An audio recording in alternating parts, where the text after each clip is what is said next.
All right. Hello, everyone. Welcome. My name is Gwen Franco, and I am the Programs Director for the ATD San Diego chapter. So excited to have you here joining us for this program with Mike Gelman. A really, really great topic that he's going to share with us. I'm going to go over just a few things regarding the chapter and some future events, and then I'm going to hand it over to Mike so we can get started with the good stuff. Just want to share some future events that we have on our calendar. So we have this first part. It's kind of a dual part that we have when it comes to talking about developing, and it's developing high potentials, our conversation today, right? When it comes to in your organization and such, or in what you do with your work. But then the second part on the 16th of October at 10 a.m. is going to be a coffee conversation, a little bit more of a conversation about developing ourselves, kind of our opportunities that we have in the talent development function as L&D professionals and such. So what does that look like for careers in our field? On October 21st at 5:45 in the evening, we have our Southern California ATD professional mixer. So it is a virtual mixer through Zoom that we do with the LA, Orange County, San Diego chapter, come together for about an hour or so, do some breakout rooms, and get to know some other professionals in our Southern California region. So please be sure to join for that. And then at the end of the month, on the 29th at 12 p.m., we have a Lunch and Learn, and it is engaging learners with a simple online simulation game. So it's through Miro that you create an online lean simulation game. We have Omero that's going to talk to us about how he created that and show us how you experience it, and then show you how to create that using that platform. So I will put the link for our event calendar in the chat for you to be sure to check that out. Without further ado, I will hand it over to Mike. And just to tell you a little bit about Mike, he spent 11 years in a Fortune 500 company as an organizational consultant and career coach, overseeing talent management and succession planning. He's worked with executives, business owners, employees to facilitate in succession planning, high potential leader development programs, and employee engagement and organizational change efforts. So comes with tremendous experience and a wealth of knowledge too, and we're very excited and fortunate to have him lend his expertise with our chapter today. I will be managing the chat. If you have any questions at any time, please feel free to put them in, but I know that Mike has carved in some time for Q&A, and he'll tell you a little bit more about that. Without further ado, here is Mike. Thank you, Gwen. So I'll never forget the day when one of my internal clients, when I was working within a large multinational company, he came to me. He was a director, and he was really frustrated. His name was Howard, and he said, Mike, you know, I've got this newer employee who's been with me for a year, and she wants to be a director within 5 years, and she's becoming very indignant, very impatient.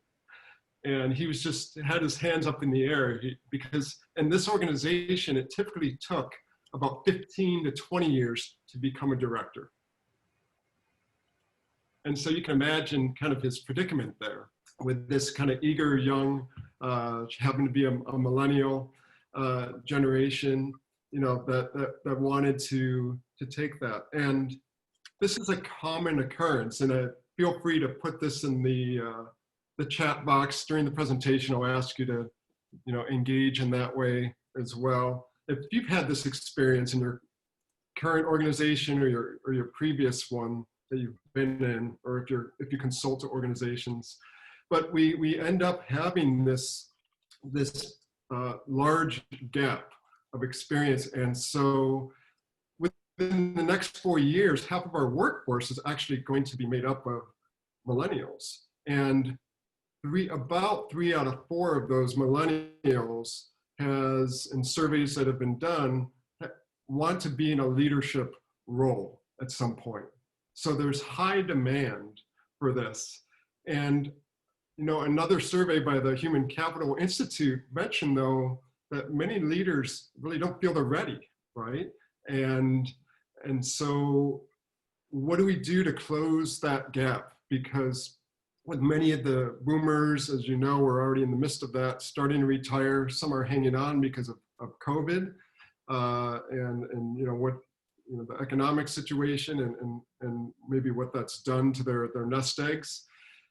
But we have this exit that's happening here, and so how do you get 20 years of experience within a very compressed time frame? And I know we've been talking about it for a long time within the talent development field, within the HR field. And many organizations are still struggling with it. And so that's a big focus for today, is how can we accelerate that? And so I'm going to share with you what are some of the key pitfalls that I've seen in about 20 years of experience within the field in different organizations, nonprofits, corporate, as well as what are some best practices that we can incorporate, and what are the accelerators of growth and development. And I'm sure many of which you use, and perhaps some that you haven't used or use in a certain way. So we'd love to have some discussion around that. And I'll be introducing a career management framework model that your leaders can use within your organization to have really constructive and powerful career conversations with their people. So I'm going to put up a poll, or Gwen, if you could put up the poll. How fast, think about your current organization or your most recent organization that you work for, or if you're consulting, how fast do you need people, is leadership needed to develop in your company or your industry? How urgent is that need?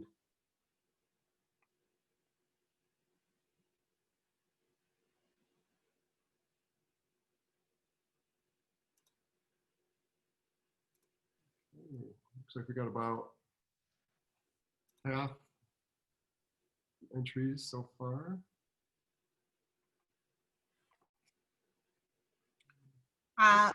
Okay, I shared the results. Everyone responded. Awesome.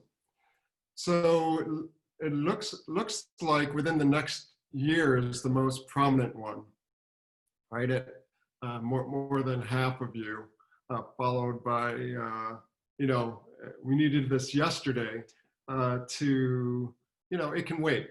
And so some of us are in industries that are more stable over time and predictable, and others are in industries or companies that are more dynamic and fluctuate based on it.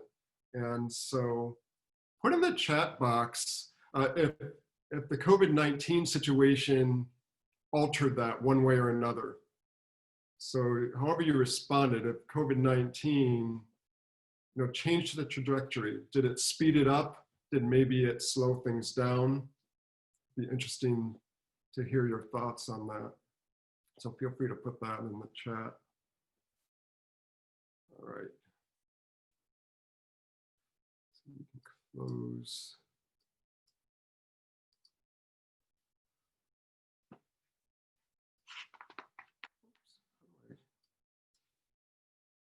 Close the results here.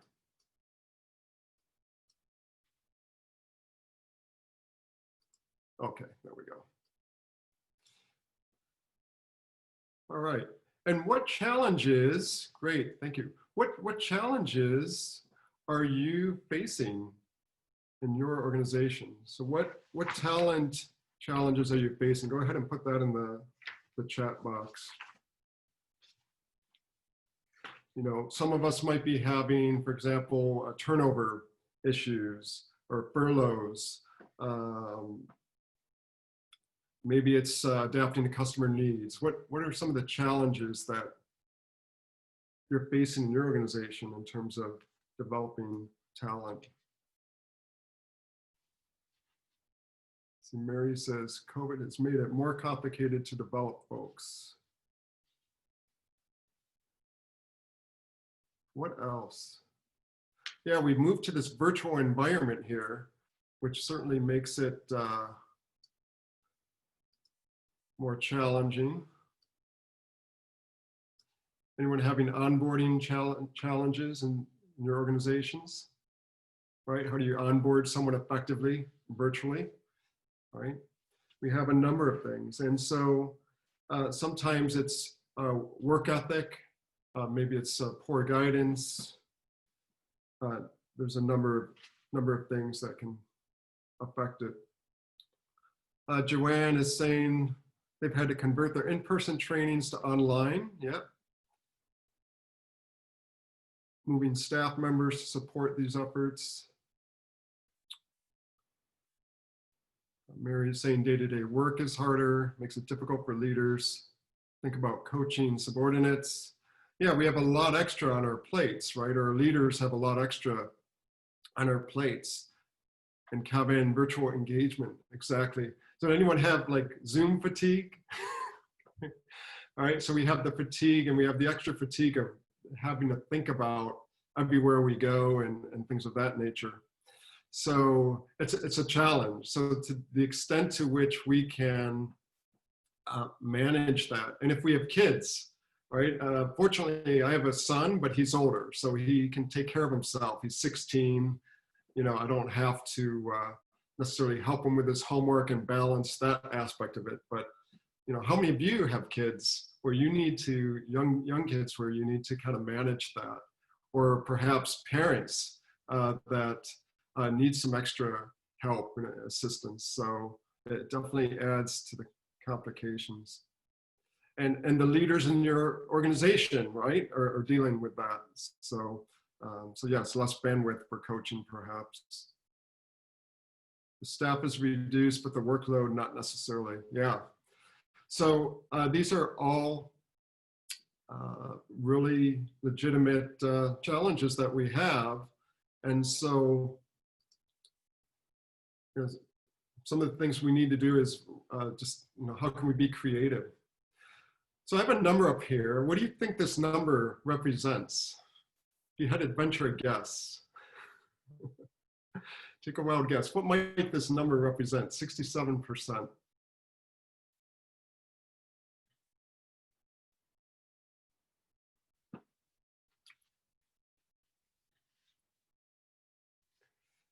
This number is probably, might be common to some of you. The Gallup organization has done engagement studies over the years, right? The number of push-ups that I can do compared to the prior COVID. I love that. Yeah.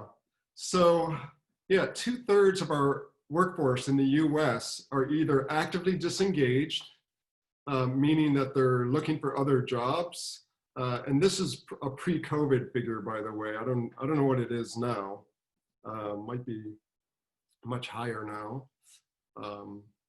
Actively disengaged or passively disengaged. And, you know, just kind of keeping their eyes looking elsewhere, maybe just clocking in, clocking out, but not really, you're not getting their discretionary effort. And so one of the challenges having, you know, been internal in the talent development field, you know, wouldn't it be great to just have this regular supply of talent that we need to address all the company challenges, right? Wouldn't it be nice to have that? And so part of it is, for me, I'm wearing part of it's the succession planning, talent management hat, right? And the other aspect is from a talent development, skill development aspect of things. And then you have the HR overall kind of workforce planning. And so that would be great. In an ideal world, we would have that, and we would be able to shrink that gap down where it wouldn't take long for us to get the help that we need and get the right people in the right place. So absent that, and David's saying that number hasn't changed in 15, 20 years, makes you wonder if it's meaningful. That's a valid question. Are there other measures? I'll throw that out to you. Are there other measures of engagement or maybe not engagement? Are there other metrics that might be that you have found useful for having the pulse of of the workforce. So here are some of the what I've in my experience have learned to be, 5, not the only ones, but 5 accelerators for helping to close that gap that I feel are either not utilized or underutilized in many organizations. So coaching, whether it's individual coaching or group coaching, or kind of intact teams in that sense. Action learning being where you can have a cohort group working on an organization-wide challenge of some sort for a period of time. So it's kind of a litmus test environment. And I'll share a little bit more about these later as we get into the presentation with some examples of how I've applied or seen it applied in different organizations. Mentoring, right? That could be informal or formal mentoring. Volunteering is something that's often overlooked. So that could be within the organization, opportunities for employees and high potentials to volunteer and get greater exposure, develop new skills, develop new relationships and networks, or outside the organization for the same thing. It's a great way to accelerate their talent, particularly if their current job doesn't really provide the opportunity. So if you're serving on a board of directors for a nonprofit, and your goal is to improve maybe your strategic thinking or financial management, you can gain that in working for a nonprofit, even though your current job as individual contributor or as a supervisor, you might not have as much ability to exercise that or build that muscle. And then lastly, knowledge management. Again, these are concepts that aren't brand new, but it's funny how, in my experience, most organizations still have not found a way to implement many of them. And so I'm going to share some examples of how some have done that in the context of some of the main pitfalls. And so one of them is the little or no career conversations. So one of my roles in my last organization as an internal consultant and coach and advisor was facilitating succession planning. And I'll never forget this one meeting. The VPs and directors in the meeting were talking about this one field supervisor, and his name was Casey. And I'm to protect the innocent, I'm not going to use his real name, but he was a field guy, and they were lining him up he was considered high potential, and they had him lined up for about 4 different positions, 4 different VP or director roles in the company. And the thing is they weren't taking into account what his career aspirations were. He had told me and he had told others that if they promote me, I'm going to quit. He threatened to quit if they promote him because he had been with the organization for about 25, 30 years, a long time. He loved his crew, and he wanted to mentor them and get them ready. And he loved being in that role. He loved just being out in the field and mastering that. He did not want to be at a higher level. But many of the people in the room weren't even aware of that. And so, when I asked them, are you even aware of what, if he wants to be a director? And you just like this blank stare. They had no clue. And so it's very easy sometimes for us to do this, to have these conversations strategically in human resources or among a senior leadership team, kind of like we're playing chess, without taking into account, well, what do the employees want for themselves? Is there a match? Is there alignment? And we overlook that. And so one of the key things, one of the key best practices I've noticed is really having an early identification system. right? To identify and be able to somehow have that known within the organization. There's different ways to do that. And one of the key ways is through coaching as an accelerator, and skilling up managers on how to have these conversations, and to really get a sense of where people are at in their careers. And many leaders, I find, just don't know how, right? They have a desire, right? Many of them have the desire to have, for example, a career conversation with employees, but they don't know where to start. And someone earlier, they might not have the bandwidth, right? If you have 10 direct reports, or more in some cases, sometimes you just don't have the bandwidth at times. And so it's a struggle, and they're not prioritizing it. And so that's a whole nother conversation.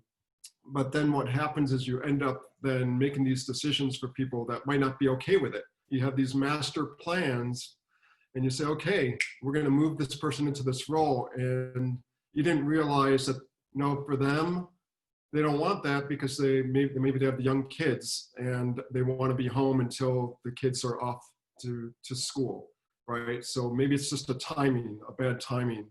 And meanwhile, you've made all these plans that are contingent on each other in a vacuum.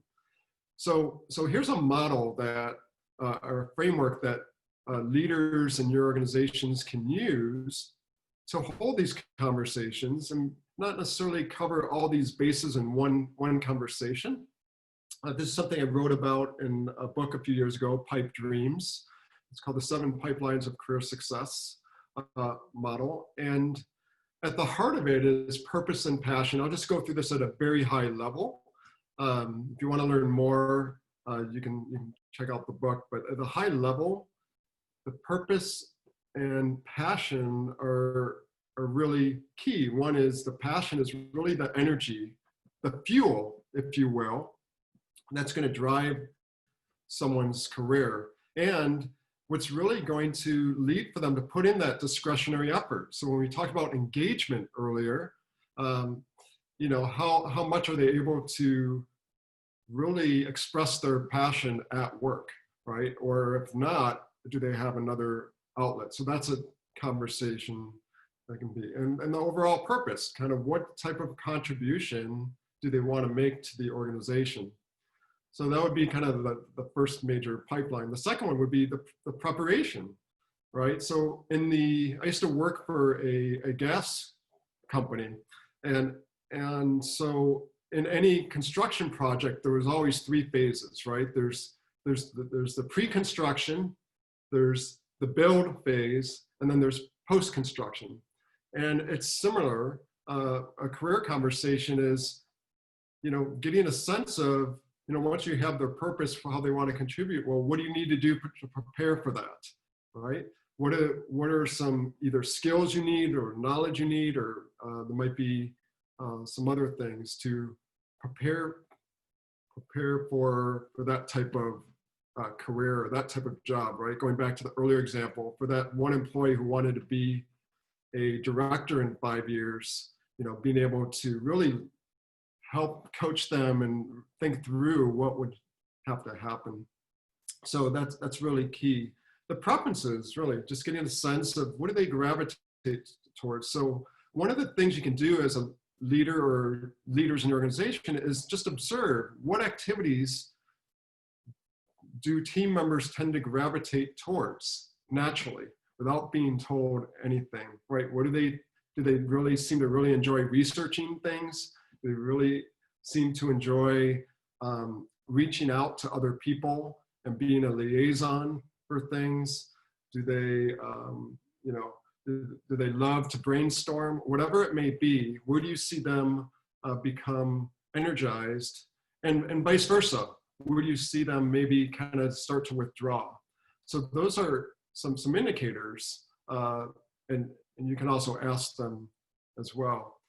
The principles and values, one of the key things is for you as your leaders in your organization, what values do they hold? But also syncing up. How well do they sync up with the people that report to them? So just a conversation around values and how might you detect it, because not everyone is self-aware of what their values are. One of the ways is just to determine, when does someone resist, right? When does a team member have a show of resistance? Usually that's a value that's being triggered. When someone goes into resistance, usually there's an underlying value or motive behind that. And so by being observant of that, we can pick up some of that in addition to having the conversation. Personality, right? We all have different personalities, show up different ways. You know, what different personalities lend themselves, in some cases, better to certain types of roles than others. It doesn't mean you can't have someone, of course, that's maybe an accountant role that's very extroverted, or vice versa, that you can have someone who has more of a low-key personality in a role that involves a lot of interaction with people. You know, you have to take the whole picture into account. But having a sense of that, you can create more alignment. Performance, again, that's kind of what we typically understand to be performance, just the kind of the ticket to play. And I like to add, it's not just the task, not just the results they get, but it's also the relationships as part of the performance as well. And my last organization, we introduced a notion called the 4 C's. And you know, one of those 4 C's was about the connections that employees are making. It's very future focused. What connections do you have, but what connections could you make that would make your job better or would make the team overall better, right? And to be able to get things done. So those are some things to consider. And then the overall potential, right? What is someone's aptitude? What are their aspirations, right? This is just hitting right on. What is it that they might want to do longer term as well? So just a high flyover of that. So any thoughts? I'm going to just pause briefly. We'll move into the next one here. Any thoughts or questions around this? Okay, moving on. So second pitfall, unrealistic expectations.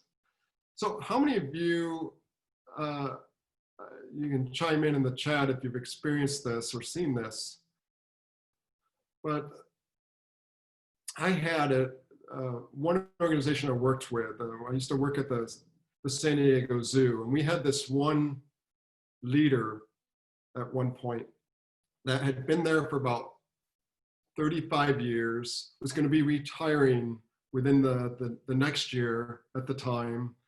And so we were talking about succession planning, like who would replace him. And he said, you know what, there's nobody qualified. There's nobody qualified for my position. And we were all puzzled because there was one individual, Lenny, who was with the company about 22 years, all working for this guy, Jack. Jack was the one that was going to be retiring. And he was teaching other people on how to do this line of work. He'd been with the organization for a long time. And so what's really the difference between the 22 years and the 35 years? Not a whole lot necessarily. So you get to thinking about, why wouldn't he be able to do it? Well, the challenge is we often expect, particularly with succession planning, we're looking at, is someone 100% ready to step into our role? Could they do everything that we are doing at the same level of proficiency today? And what gets lost in the conversation, I continually remind the leaders in the room when we have these conversations is, were you as good to, when you started this position 5 years ago, 10 years ago, as you are today?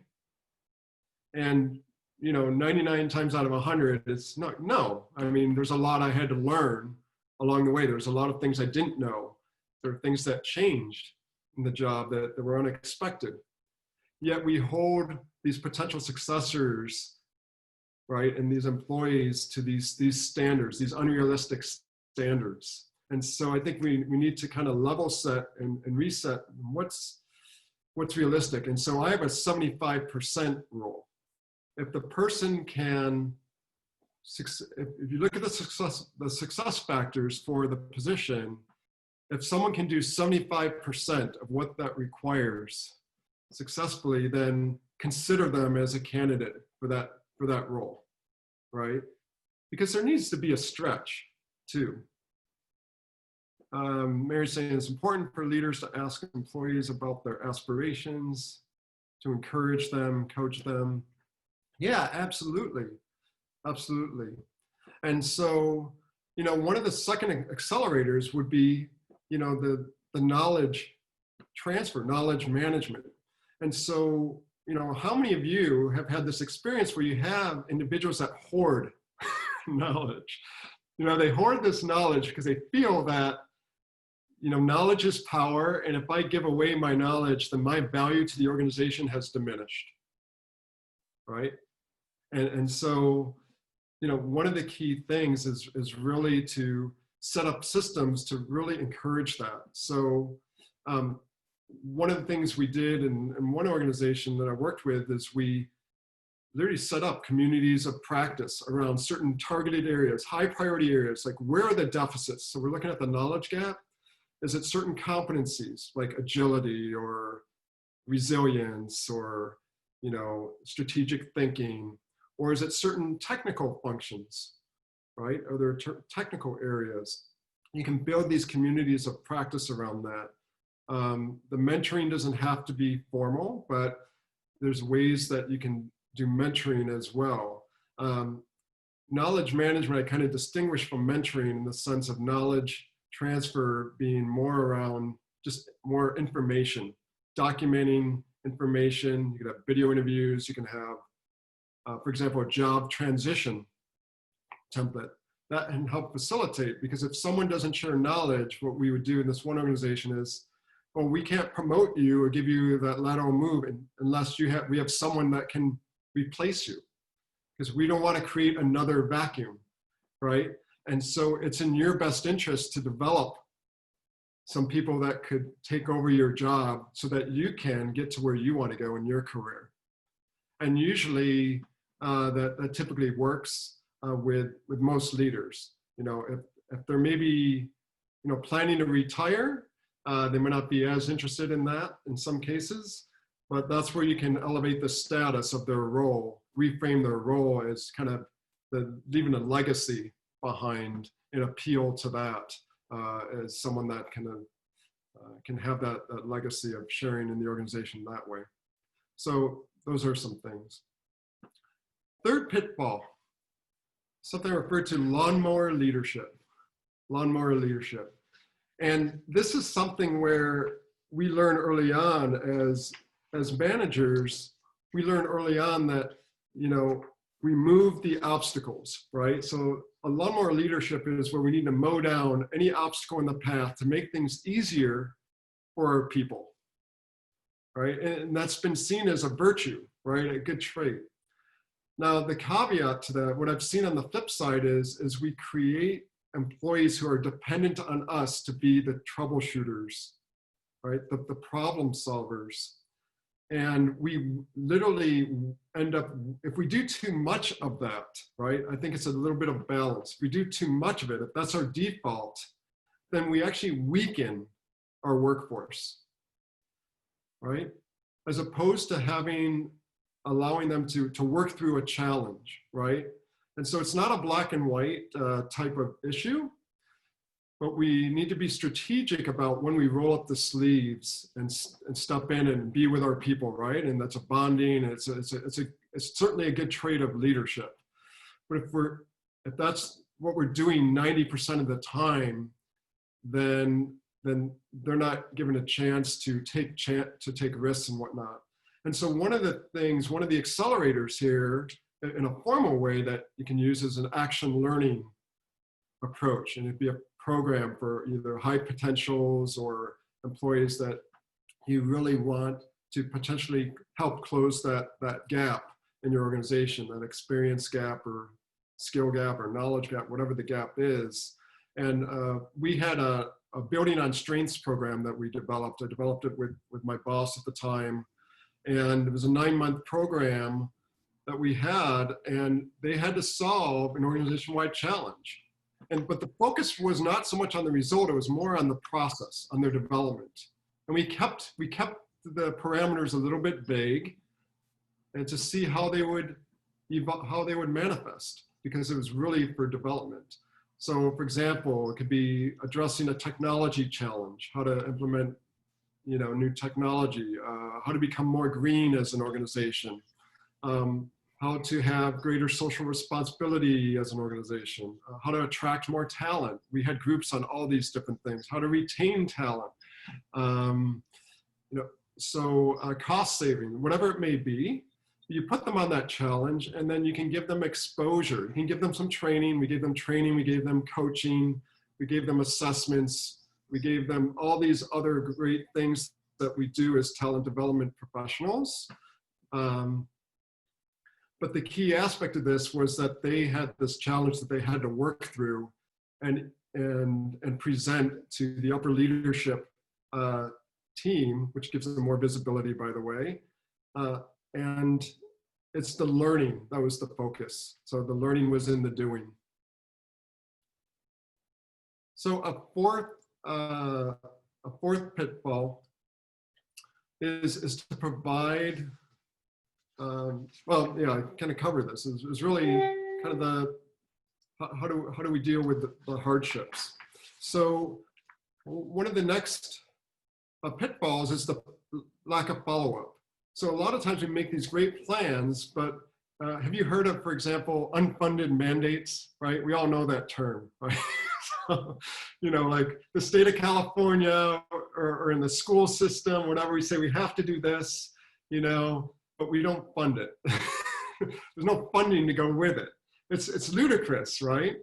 And so we do the same thing in our organizations, right? We have these great plans, maybe our strategic plan, but there's no funding to go with it, right? Or there's no people to go, right, to fund it, to go with it. So just like we expect a manager to submit a budget every year, right? If a manager refused to submit a budget, what happens, right? That would be crazy that they wouldn't submit a budget, right? Usually there's a penalty, right? If they don't submit a budget, it's like, well, we're going to make it for you then. You might lose your budget, right? But what about the people that we develop, right? So if we say we want to become a more agile organization, and we need to develop these new products, right, to grow revenue, we need a workforce plan to go with that, right, and to be able to fund that. And so and that's one way systemically we fail to follow up. But another way is, for example, in succession planning, we would say, okay, these people need this type of development. They need this type of training, this type of coaching. They need this type of experience. And, they'll be ready they get those in 1 to 3 years, they'll be ready to take on this manager role or take on this director role. I can't tell you this, how many times 3 years goes by and we have the conversation and the same people are 1 to 3 years from being ready. What happened? Nothing really happened. There wasn't the follow-up. They didn't get the coaching they needed. They didn't have the guidance around the skill building. They didn't get rotated into a lateral position to learn another part of the business, right? So one of the challenges there is really how can you start to systematize things in a way with follow-up. One of the things that we did is we created some centers of excellence to help with that. And you may need something technology-wise. So if you use Workday or some other HRIS system, something that helps to remind or trigger, or someone in your organization that's helping with the follow-up, because we all get busy. And in HR, we were just as guilty. So I'm not putting it out there on your leaders. We had the same frustrations, right? And we were beating ourselves up over it. And so what helped was having a point person that literally could take that charge and say, hey, you know, have you done this? Review all these plans, you know, and just to be kind of that prompter. So there's other organizational programs, and one of the key things is to be able to balance the programs we do to put in place that are initiated by our organizations. For example, it could be a mentorship program that people are nominated to be a part of, right? You have a sponsor. With employees need to take ownership of their own career, their own development. And my personal belief and in my experience is the employees actually have the lion's share of responsibility of their development, right? So as organizations we have, and as talent development professionals, we have some strategic objectives we're trying to meet. So of course, we're going to develop certain programs and we want to get certain people participating in them, and that's great. So there's that push, right, approach. You know, we want to have some common language or common competencies. At the same time, we want to really encourage from the bottom up employees to take ownership of their careers and provide opportunities. And sometimes there's challenges for them to do that. So for example, if we want employees to take ownership of their careers, we have policies in place that, for example, culturally prevent them from talking to a manager of another department to learn more about, like an informational interview, to learn more about what that department does, or learn more about potentially what opportunities might come up in the next year or two in that department that might be of interest to them. And they're actively discouraged from doing that because it's either by their direct boss or culturally, it's just not set up that way. And so we need to look at how does the culture impact it, or do we have certain written policies or, you know, kind of the order of hierarchy that prevent people from doing those things? Do we keep job profiles updated, for example, right? So if all the job profiles are antiquated and someone's looking, do they have access to them and they want to take charge, can they do it? So it's a balance between the two. There's things that we need to do as talent development professionals, and there's things that our employees need to do. And the volunteering is, there's a lot of opportunities internally. These could be committees. So we might, you know, suggest they join a committee or join a nonprofit board, or, you know, it might be voluntold to some degree, a little bit. But ideally, they have the opportunity to join in. So if they are initiating, for example, a charity drive, they can develop some new skills. It's a demonstration of some discretionary effort. If they want to be part of a capital project in your organization, that's a huge accelerator, right? We have people that go through a project that's maybe going to be a 2-year project. And in that 2 years, it's crazy, but they come out of those 2 years with very marketable skills and exposure to other parts of the organization that would not have otherwise, or some other cross-functional committee or steering committee. So giving them opportunities to volunteer outside of their regular job description can really help accelerate their growth. And I'll never forget the time when I worked for this one organization. It was with a university that I was with, and we were in this kind of graduate admissions type of department, and I had all these ideas, and I went to the dean, and I was sharing with him, you know, to address some big problems we were experiencing as a department. I said, well, what if we did such and such? Went to these ideas, and basically the response I got was, Mike, stay in your lane. Those weren't his exact words, but those basically, we said, you know, we just need you to just do these widgets here. And so I had all this energy and that I was willing to give. I wasn't expecting more pay. I wasn't expecting more, you know, hooplas, but I wanted to help. And so that was an obstacle that was capped. And so many times we might experience that at different levels. So I kind of covered this. So one of the things, the support systems, I'll just kind of wrap up here, is we don't always need to reinvent the wheel. Inventory what assets that you have in the organization and look for ways on how you can weave them together to complement each other. So for example, one of the things I had in my last organization I developed with some colleagues was a coaching center. And we were able to integrate coaching with existing programs to amplify the outcome. And maybe you do some of this too. So for example, we had a leadership boot camp, if you will, that was spread out over 6 months. And in the months that in between where they weren't meeting, nothing really happened. And they weren't really necessarily applying what they learned.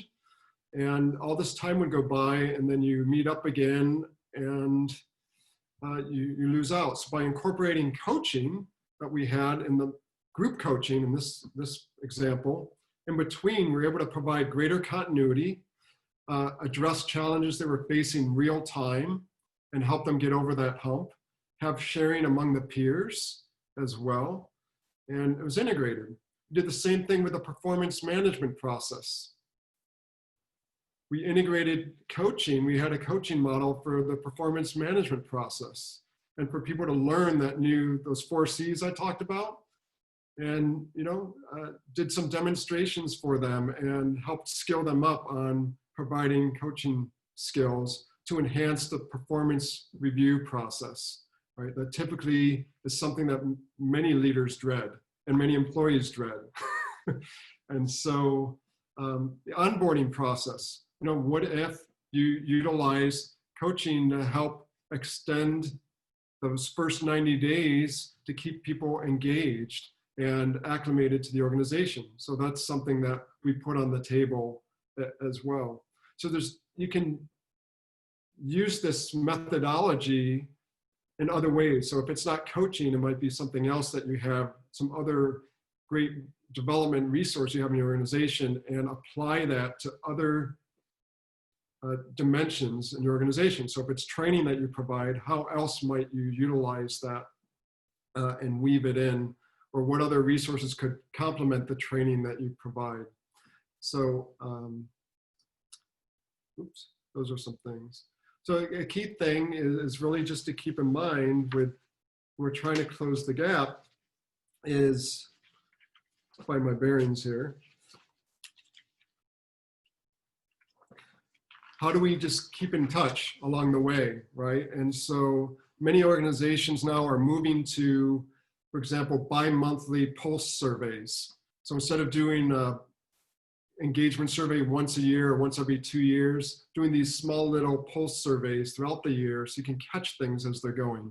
So whether you're using the coaching conversations or in addition, using these mini surveys throughout the year of your employee population, or your leaders can do it with their team, you keep the pulse of where people are at and what adjustments you need to make. So let's just open it up here. Go ahead and jot down in the chat kind of what of these pitfalls, what applies to organizations that you work with, or what is it that you want to develop? What are some of your thoughts around this? And if you want to come off mute and speak to us, I would love to hear your example as well. And just before we run out of time as well, I'll just put this up here. And maybe we can put this in the chat. Give me a second here. I'll do a 20-minute, and there's no sales or anything. If you want to work on a challenge that you're facing in your organization, you can just get on my calendar, 20 minutes, I'll send a brief questionnaire ahead of time. And so we can just dive right in and focus on whatever challenge you're facing. And you'll get, 20 minutes of coaching right there. And we'll just kind of have it at that. So feel free to do that. I'll put it in the chat here. Mike, I think there was one question in the chat. I don't recall hearing you respond to it, but David had asked, do you expect line managers to follow this model? If not, who does? It was talking about the model. Yeah, it's a model, it's a framework that they can use.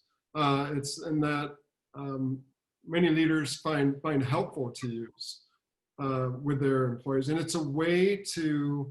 It works on the flip side as well. It's a way to help shift the mindset of employees. Like, here are the things you should be thinking about, right? As my employee, here's the things I want you to be thinking about, so that also you can come to me with, around this. So yes, that's the short answer. Is it's a framework that leaders can use to hold the conversation if they're not sure how to structure their conversations.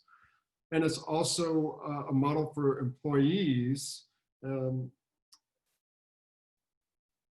they can use to, if they want to move up in an organization, here are what the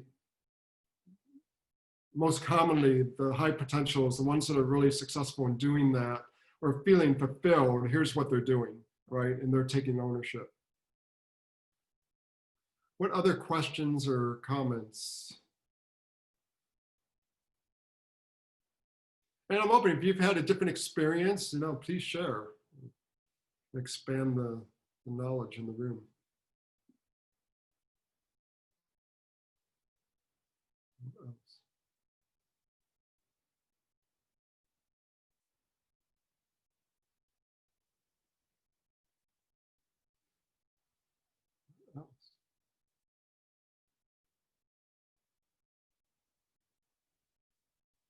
Oh yeah, I'll go back. Sorry about that. There's the questions.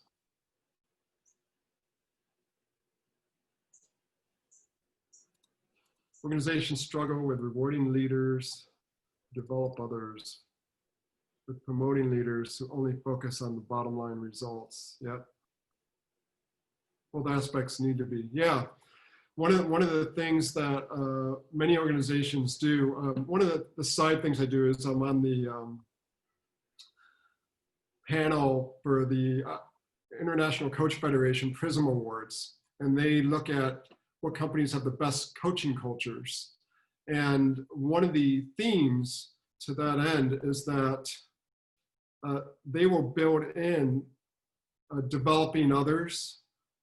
For example, transferring knowledge, right? Having potential successors as part of their performance review. Some aspect of that becomes an expectation that we expect that you're going to have that. And so it's not just the bottom line results. That's part of the bottom line results is business continuity, right? Because if we promote you and we don't have continuity in your other role, then we suffer, right? We can suffer as an organization. So it's kind of looking at that holistically. But yes, that's a common challenge that I've seen. What else have many of you seen?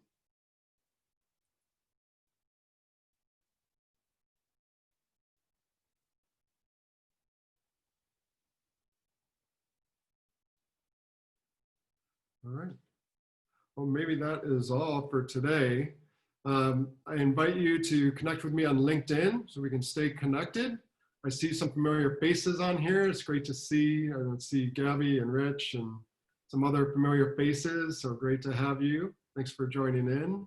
But yeah, by all means, connect with me, or if you have some follow-up questions, feel free to email me directly, and I'd be happy to help. I'll turn it back over to you, Gwen. Wonderful. So if anyone has any questions, like Mike said, please reach out to him, or you can reach out to myself, anybody on the board. Thank you so much for joining us today. See you at future events and have a wonderful week, everyone. Thank you.